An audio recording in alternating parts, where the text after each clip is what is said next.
So along to a Metro Detroit icon today. The Pontiac Silverdome will soon be imploded. It's a place that holds lots of memories for many of us. And we asked you, what were your favorite events at the Silverdome? Concerts, sports, the Pope visit? We want to hear from you, so pick up your phone and please vote. Meanwhile, demolition to the stadium begins on Sunday, but not before a group of Detroit sports stars said one final farewell.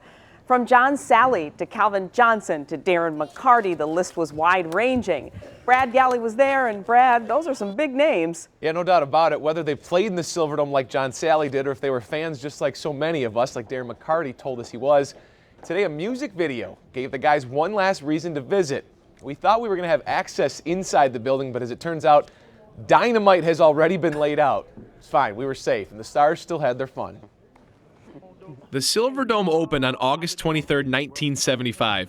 For one final act, Detroit sports stars flocked to its shell, all for a music video. I knew they were blowing it up, and I saw a Red Bull video, the BMX guy. Yeah. And I said, man, that'd be cool to do this music video. The man bringing everyone together? Longtime Lion Center Dominic Raiola, who's managing hip-hop artist Privilege.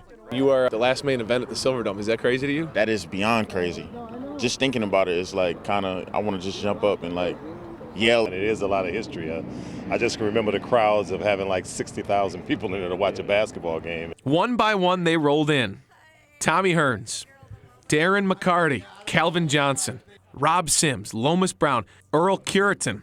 Part of their shoot happened inside the dome before Thanksgiving. And so for some of the guys, it was truly a walk down memory lane. John, what does the Silverdome mean to you?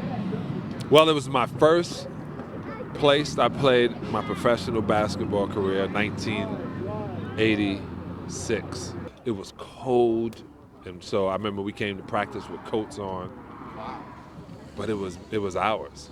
So how do you say goodbye to the Silverdome? As soon as word got out that stars were gathering to say one final farewell to the building that they called home for so many years, other people that were simply fans, big on their other stages, decided they had to be here too. The demolition's coming Sunday, so I took a couple pictures when I was in there a couple of weeks ago, so I was fortunate to be able to go in there one time before it is knocked down. I could only imagine playing there. It looks like it was a huge place. How many did it hold, like 80? Yeah, that place, like, it was loud. And that was Privilege, the rapper who finally got to yell when he saw everybody around him. We're talking about the biggest events. Okay, so it wasn't the most gorgeous and iconic building that we've ever seen in our town, but as John Sally said, they made it their own. And he remembers when Magic Johnson came to play, he had a T-bird, made sure that he rolled it out through the gate so that when opposing teams came through, opposing players would say, whose car is that? He said that they brought their own swagger to a building that was filled with concrete and a ton of energy. In the newsroom, I'm Brad Galley, 7 Action News. They sure did, Brad, and we brought it a lot of love, didn't we, as fans over the years? Wow, that's a great idea, though.